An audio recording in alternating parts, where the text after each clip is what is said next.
स्वामी समर्थ अवधूत चिंतन श्री गुरुदेव दत्त. तर आज मी जो व्हिडिओ सांगणार आहे तर आपल्या येत्या 28 तारखेला रक्षाबंधन आहे. तर रक्षाबंधनसाठी आपण काय काय करायचं आहे हे सगळं मी आज व्हिडिओमध्ये सांगणार आहे. जसं की भद्राकाल कधी आहे, राहुकाल कधी आहे, जसं की भाऊ आणि बहिणींनी कोणत्या दिशेला आपलं तोंड करावं, त्याच्यानंतर ताटामध्ये आपण कोणकोणत्या वस्तू घ्यावा आणि आपल्या भावाला ओवाळण्याची कोणती दिशा आहे, त्याच्यानंतर आपण आपल्या भावाला कोणत्या टायमिंगमध्ये ओवाळू शकतो, ही सगळी माहिती मी आज तुम्हाला सांगणार आहे.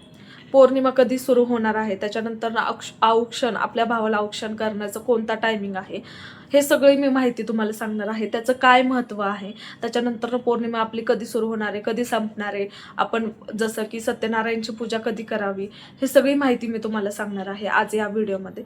तर आपला जो व्हिडिओ आहे जसं की भद्रकाल, त्याच्यानंतर भद्रकाल जो आहे तो 28 तारखेला आपल्याला 11 वाजता सुरू होत आहे, म्हणजे 10:54 सुरू होत आहे आणि 12:02 संपत आहे. तर हा आहे भद्रा आणि राहुकाल.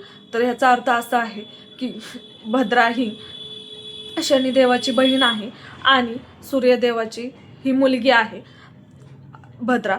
जर हे आपण हे असं नातं आहे त्यांचं, तर आपण त्या टायमिंगमध्ये का राखी बांधू नये भद्रकाल आणि राहुकालमध्ये.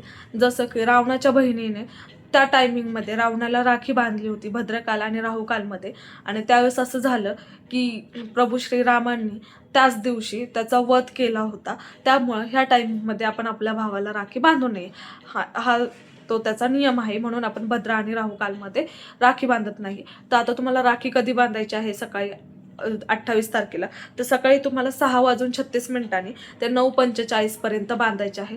जर आपले भाऊ जॉबला किंवा ऑफिसला जात असतील तर तुम्ही ह्या टायमिंगमध्ये राखी बांधू शकता आणि तुमचं रक्षाबंधन सेलिब्रेशन करू शकता. त्याच्यानंतर अजून एक टायमिंग आहे जो की 12:03 ते 12:53 म्हणजे 1 तुम्ही राखी बांधू शकता. आणि जो संध्याकाळचा काळ आहे त्याच्यानंतर 7:43 म्हणजे 7:45 ते 9:30 तुम्ही रक्षाबंधन तुमचे सेलिब्रेशन करू शकता. आहे रक्षाबंधनचा मुहूर्त. तर हे सगळं तुम्ही करू शकता. त्याच्यानंतर तुम्हाला पौर्णिमा तर सुरू कधी होती हे मी तुम्हाला सांगणार आहे. पौर्णिमा जसं की आपली 27 तारखेला सुरू होत आहे 9:08. जर तुम्हाला सत्यनारायणची पूजा करायची असेल तुम्ही ह्या टायमिंगमध्ये सत्यनारायणची पूजा करू शकता. त्याच्यानंतर दुसऱ्या दिवशी सकाळी 9:47 संपत आहे, म्हणजे 9:45 दुसऱ्या दिवशी 28 तारखेला संपत आहे. हा आहे नारळी पौर्णिमेचा मुहूर्त. आता ज्यांचे भाऊ जॉबला वगैरे जात असतील तर मी तुम्हाला तसं सांगितलं आहे, त्या टाईममध्ये तुम्ही रक्षाबंधन सेलिब्रेशन करू शकता. तर प्रत्येकाला मी आपापला टायमिंग सांगितलं आहे, त्या टायमिंगवरती तुम्ही करू शकता. आणि हे सगळं आपण सत्यनारायणचं पण आणि आपल्या भावाचं औक्षण कधी करावं, जसं की जी दिशा आहे तर ती दिशा कोणती असावी, जसं की तुमच्या भावाचं तोंड किंवा तुमचं तोंड पूर्व किंवा पश्चिमेला असावं, म्हणजे उगवते किंवा मावळते दिशाला हे आपलं तोंड असावं. दुसऱ्या दिशेला असू नये, उत्तर किंवा दक्षिणला असू नये, पूर्व आणि पश्चिमलाच तुम्ही दोघांचं तोंड असलं पाहिजे. भावाचं पूर्वेला असेल तर तुमचं पश्चिमेला तोंड असावं. ह्याच अशा दिशेने तुम्ही ओवाळू शकता, जे की रक्षाबंधनला. त्याच्यानंतर तुम्ही तुमच्या ताटामध्ये सुपारी घेऊ शकता, अंगठी घेऊ शकता, त्याच्यानंतर खडीसाखर घेऊ शकता, तांदूळ घेऊ शकता, राखी घेऊ शकता किंवा तुम्ही कोणतीही मिठाई घेऊ शकता. हे सगळं तुम्ही घेऊ शकता. त्याच्यानंतर तुम्ही सोन्याची अंगठी आणि सुपारीही घेऊ शकता. अंगठीच नाही तर तुम्ही सोन्याचा कोणताही दागिना घेऊ शकता. फक्त मंगळसूत्र घ्यायचं नाही आहे तुम्हाला. तर मंगळसूत्रामध्ये आपल्या काळे मणी असतात, तर ते काळे मणी भावाला ओवाळत नाही, भावाला काही कोणालाच ओवाळत नाही. आणि तुम्ही तेलाने तुमच्या भावाला ओवाळू शकता. हे तुम्ही करू शकता. तर काळे मणी का नाही ओवाळायचे, काही जर भरपूर जण काय करतात की आपले स्वतःचं मंगळसूत्र काढतात आणि तेच भावासाठी ठेवतात. तर तसं करू नका. हे काळे मणी असतात ह्याच्यामध्ये, हे छोटे छोटे, तर हे आपल्या भावाला ओवाळायचे नाही.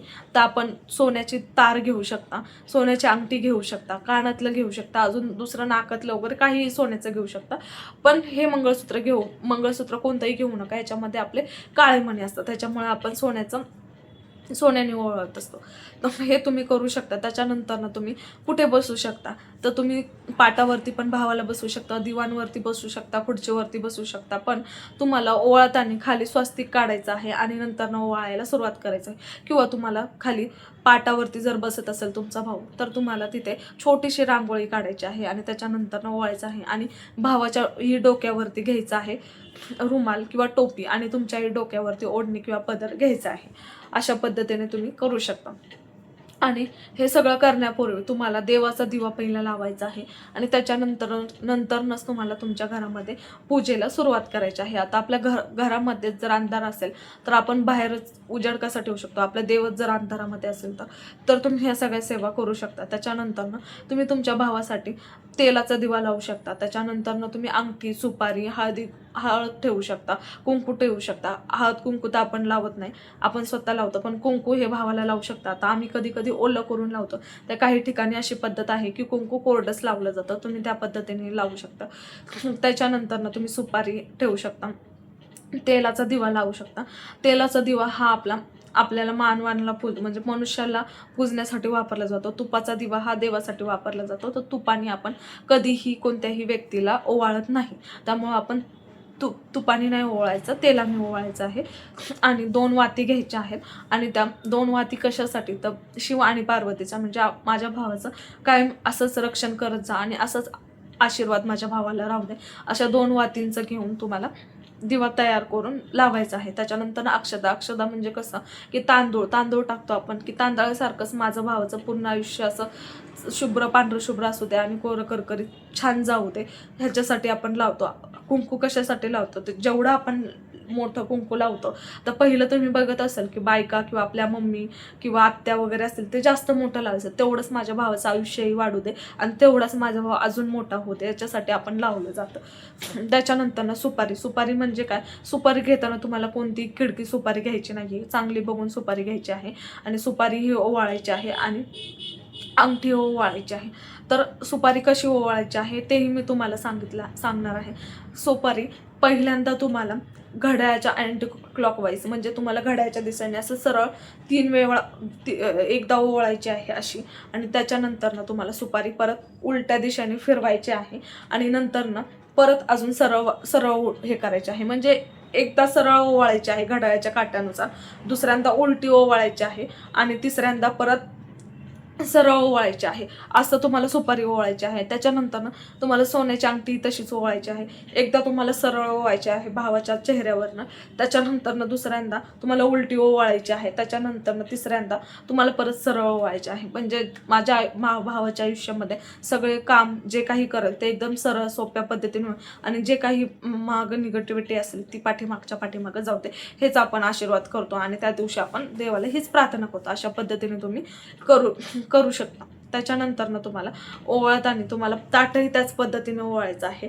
एकदा सरळ एकदम अँटी क्लॉकवाईज 3 वेळा उतरायचं आहे, म्हणजे घड्याळाच्या दिशेने तुम्हाला 3 वेळा करायचा. अशा पद्धतीने तुम्ही करू शकता. त्याच्यानंतर तुम्ही भावाला खडी साखर किंवा पेढ्याचा वगैरे किंवा तुम्ही काय आता फळ वगैरे नेतात, जसं की केळी वगैरे देतात भावाला, पान आणि सुपारी देतात, तुम्ही तसंही करू शकता. अशा पद्धतीने तुम्ही करू शकता. त्याच्यानंतर ह्या पद्धतीने तुम्ही करू शकता. त्याच्यानंतर तुम्ही भावाच्या पाया पडू शकता किंवा भाऊ हे बहिणीच्या पाया पडतात. पण भाव जर आपला मोठा असेल तर भावाच्याही पडू शकता आणि बहीण जर मोठी किंवा लहान असेल तर तुम्ही भावानी बहिणीच्याही पाया पडू शकता. अशा पद्धतीने तुम्ही करू शकता. त्याच्यानंतर तुम्ही त्या दिवशी तुम्ही जर सत्यनारायण मांडणार असाल तर तुम्ही आदल्या दिवशी मांडू शकता आणि दुसऱ्या दिवशी, पण मोस्टली आपण 28 तारखेलाच मांडतो, कारण ती पौर्णिमा सूर्याने बघितली आहे, त्यामुळे आपण 28 तारखेलाच आपण ती पौर्णिमा जसं की आपण सत्यनारायण त्या दिवशी करत असतो. पण जर कुणाला गावी वगैरे जायचं असेल तर आता सपोज तुम्ही कसं करणार, मग त्या दिवशी तुम्ही आदल्या दिवशी मांडू शकता आणि दुसऱ्या दिवशी सकाळी तुम्ही उठून गावी जाण्याच्या वेळेस किंवा तुमचं भाव वगैरे लांब असेल तर दुसऱ्या दिवशी तुम्हाला पूजा ही उचलावी लागेल, तर त्या दिवशी तुम्ही ती पूजा सकाळी उचलू शकता. त्यामुळे ज्यांना गावी वगैरे जायचं असेल, लांब असेल, तर ते आदल्या दिवशी करू शकतात आणि दुसऱ्या दिवशी सकाळी गावी जाण्याच्या वेळेस तुम्ही ते उचलू शकता. अशा पद्धतीने तुम्ही सत्यनारायण करू शकता आणि तुम्ही तुमच्या भावाचेही अशा पद्धतीने औक्षण करू शकता. काळ तुम्हाला कोणता टायमिंग सांगितला आहे मी, कोणत्या टायमिंगमध्ये करायचं आहे, कोणती दिशा सांगितली आहे. भावाला ओवाळण्यासाठी तुम्हाला अंगठी आणि सुपारीचं कसंही ओवाळायचं आहे, औक्षण कसं करायचं आहे हेही सांगितलं आहे मी तुम्हाला. तुम्ही मिठाई ठेवू शकता, साखर ठेवू शकता किंवा राखी कोणतीही घेऊ शकता. याला कोणतं बंधन नाही. तुम्ही ह्याच कलरची घ्या किंवा त्याच कलरची, तुम्ही कोणतीही घेऊ शकता. अगदी तुम्ही कलावा किंवा पांढरा दोरा असेल तो पिवळ्या हळदीमध्ये बुडून तोही बांधला तरी चालेल, त्याचं काहीही बंधन नाही. तुमचे भाव आणि श्रद्धा, तुम्ही तुमच्या भावासाठी हे एवढं करता हे खूप महत्त्वाचं आहे. कारण काय काय आत्ताच्या जर जमाना बघितला ना आत्ताचं जेवढं, तर अशा बहिणी आहेत तर त्या फक्त आणि फक्त भावाकडून प्रॉपर्टी किंवा काहीतरी मिळण्याच्या हिशोबानेच त्यांना राखी किंवा हे बांधतात की मला काहीतरी तो देईल. भले त्यांच्याकडे भरपूर काय असेल, पण त्यांची हीच अपेक्षा असते की मला माझ्या भावाकडून काहीतरी मिळेल. ह्या अपेक्षेने ते त्यांच्या भावाकडे येत असतात. सगळ्याच बहिणी सारख्या नसतात, पण काही बहिणी अशा असतात फक्त अपेक्षा असते त्यांना की मला माझा भाव काहीतरी देईल मला. तर भावाकडून कधीही कोणती अपेक्षा करू नका. भावाकडून काही कधीच कोणाकडून अपेक्षा करू नका. महाराज आपल्याला कायम देत राहतील आणि असंच हे करत राहा. अशा पद्धतीने तुम्ही तुमच्या भावाचं औक्षण करू शकता. श्री स्वामी समर्थ. अवधूत चिंतन श्री गुरुदेव दत्त अक्कलकोट. श्री स्वामी समर्थ.